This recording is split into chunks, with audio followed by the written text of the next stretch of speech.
말기암 환자 3명 중 2명이 인공호흡기 등에 의한 연명치료로 고통스럽게 생명을 연장하다가 임종을 맞습니다.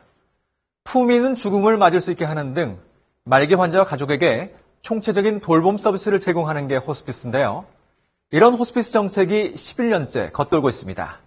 먼저 갈 곳 없는 말기 암 환자들의 고통을 박광식 의학 전문 기자가 취재했습니다. 그냥 것들이 저 끌고 꼬러가면 아마 시간인 것 진심으로 사랑을 하고 아이들 기억 속에 함께 웃는 모습을 담기를. 최근 개봉한 다큐멘터리 영화 무의미한 항암 치료 대신 몸과 마음의 고통을 줄여주는 호스피스를 선택한 말기암 환자들이 가족과 사랑을 확인하며 품격 있는 죽음을 맞는 모습을 보여줍니다. 하지만 현실적으로 대부분 말기암 환자들에게는 낯선 모습입니다. 서울의 한 대학병원, 60대 폐암 말기 환자가 항암 치료를 위해 사흘째 응급실에서 대기 중입니다. 대부분의 환자는 치료에 대한 가능성을 포기하지 못하고 이태원을 반복하다가 급기야 연명치료 장비를 몸에 단 채로 임종을 맞는 경우가 많습니다. 완전히 지푸라기를 잡는 심정이잖아요.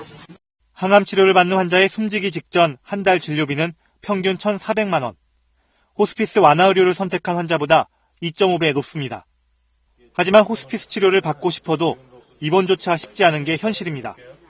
실제로 서울의 한 호스피스 병동의 경우 대기 환자가 30명이 넘습니다. 진입 장벽이 높다는 것은 호스피스 의료기관이 주위에 이용하기가 어려울 정도로 사실 편중돼 있거나 없는 기관들이 많고요. 암 사망자는 한 해 7만여 명, 말기암 환자의 가족들은 정작 갈 곳이 없습니다. 호스피스 병동은 사망 직전에 들어가는 임종 환자만을 위한 시설은 아닙니다.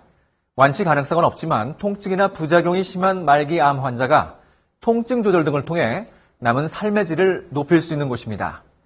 지난해 국내 암 사망자 중 호스피스 시설을 이용한 사람은 12.7%에 불과합니다. 미국, 일본, 타이완 등에 비해 현저히 낮은 수치입니다. 호스피스 병상이 전국의 54개 병원 868개에 불과하기 때문입니다. 정부는 애초 2015년까지 2,500개의 호스피스 병상을 마련하겠다고 했습니다. 하지만 목표의 3분의 1밖에 달성하지 못했습니다. 지금은 아예 목표를 낮춰 2020년까지 1,400개의 호스피스 병상을 만들 계획입니다. 복지부는 지난 11년간 호스피스를 늘리거나 지원하겠다는 보도자료를 25차례나 냈습니다. 하지만 아직까지 호스피스는 제도로 정착되지 못했습니다. 시범 사업만 2번 했을 뿐 아직 건강보험 수가도 정하지 못했기 때문인데요. 정부는 내년 7월부터 건강보험을 적용하겠다며 이제야 호스피스 수가 모델을 개발하고 있습니다. 병원도 소극적이긴 마찬가지입니다. 암 환자가 많은 서울 대형병원 5곳 중 호스피스 병상에 있는 병원은 단 한 곳에 불과합니다. 그럼 호스피스를 활성화하기 위해선 어떻게 해야 할까요? 홍화경 기자가 취재했습니다. 한 민간 의료기관의 호스피스 병동, 열세 병상의 의료진과 음악치료사, 사회복지사 등 50여 명의 인력이 환자와 가족을 지원합니다. 무섭기도 하고 여러 가지가 그랬거든요. 근데 막상 들어와서 보니까 오히려 마음도 편했고. 지난해 적자는 3억 5천만 원. 건강보험 등의 지원 제도가 없다 보니 민간 의료기관이 호스피스 병동을 적극적으로 운영하기가 어렵습니다. 필수 인력이 활동하는 데에 인건비도 미치지 못하기 때문에 환자를 진료에 전념을 할 수 없는 다른 쪽으로 후원회를 결성해야 되고. 복지부가 내년 하반기부터 건강보험을 적용한다지만 포괄적 돌봄 서비스 등에 대해 실효성 있는 수가가 적용될지는 미지수입니다. 시범 수가에서도 비급여 의료비 같은 것들이 꽤 많거든요. 그런 환자들의 의료비는 대폭 줄여주는 걸로 선택진료비 같은 경우도 좀 없애고 그런 식으로 좀 바꾸려고. 미국의 경우 1986년부터 의료보험인 메디케어에서 호스피스를 전면 급여화하는 등 연방과 주정부가 대부분의 비용을 보조하고 있습니다.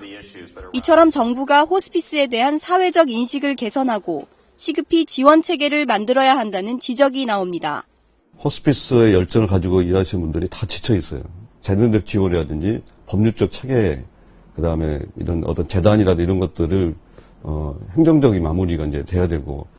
또 의료진이 방문 치료하는 가정 호스피스 제도 도입 등도 시급한 과제로 지적되고 있습니다. KBS 뉴스 홍화경입니다.